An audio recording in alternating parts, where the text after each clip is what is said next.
On the table today, we have Star Wars Box Busters Battle Game. Battle game? Ah! Ah! Going backwards, here are some Star Wars Box Busters in their packages as they would appear on store shelves. These are the single packs Battle of Hoth and Battle of Yavin. There's also multi-packs with 2 cubes per pack. I chose these packs because I always like Battle of Hoth stuff and Death Star stuff. On the back of the packages, we get an image of the sets folded out and some of the other sets available. It actually might be a better deal to go out and buy the multi-packs because it looks like I might have to rebuy some things if I want to get some of these other exclusive sets. But I probably will just stick with these 2 sets. Let's open the Box Buster Battle of Hoth and see what it's all about.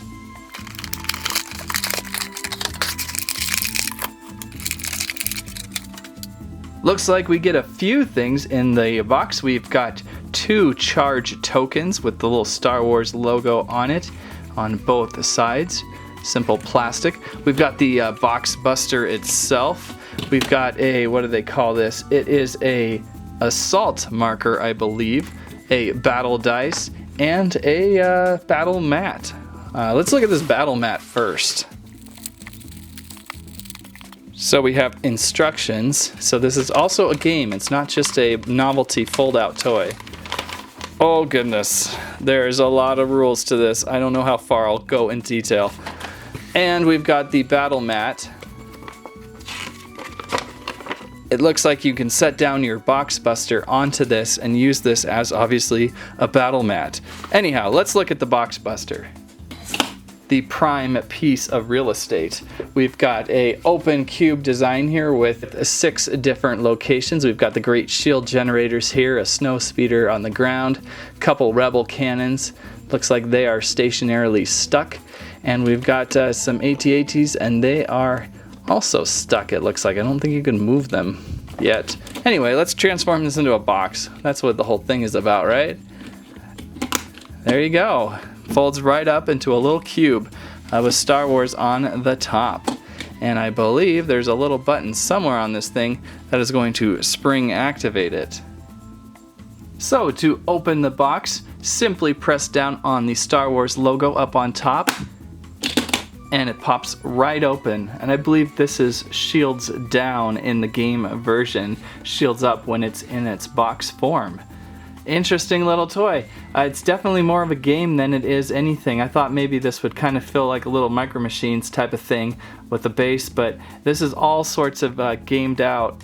The game overview is simply 2 players face off in an epic battle of planetary conquest in the Star Wars universe. Roll the dice, blast through your opponent's defenses, and capture their command center to win. Alright,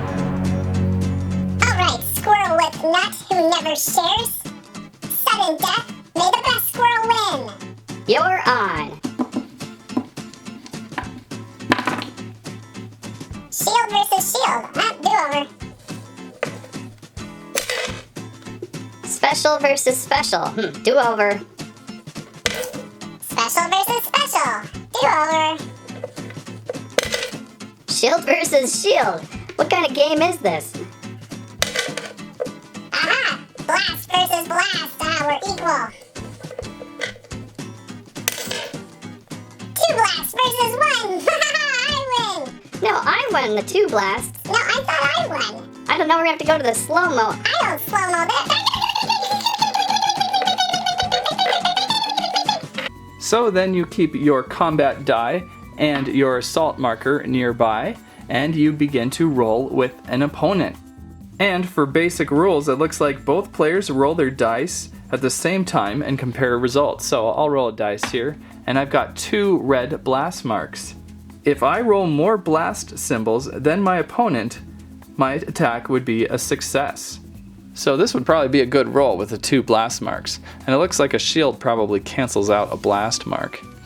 If your opponent's shields are up, your attack knocks their shields down, so we would pop open their cube, but not my cube, their cube, if that makes any sense. I guess it would go this direction because it kind of fits down on the mat. If your opponent's shields are already down, you score a hit, and you can move that assault marker on their battle mat. Aha!